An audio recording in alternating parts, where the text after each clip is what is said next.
may bill ngayon, money, Yung di ba? Citizenship. Bill pa lang naman, we don't know kung Yeah, sa support but we don't administration, bawal na ang dual Dual citizenship. yes, citizenship, so, mamimili ka Sabi na nga ng lang. Philippine Embassy, dahan-dahan lang kayo ha, kasi pag mag-renounce ka ng Philippine citizenship, walang bawian yan. Wow! Oo. Mahirap kunin yun. Wag si Ed, tanungin ko. Ikaw, Manny, anong pipiliin mo?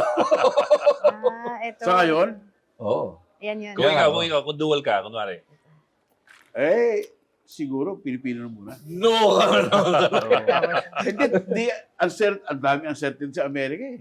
Di ba? Ba't dito ba kasiguraduhan? Anong At kapanatagan?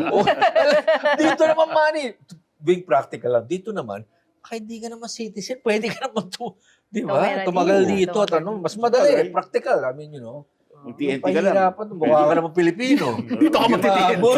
Hindi ka dito. Magtitiis ka sa Mahabulin. Pilipinas. Sabihin mo lang, Manny, afam ka. Okay ka na. Wow, afam. Ayan, ayan, Wow, ayan. afam.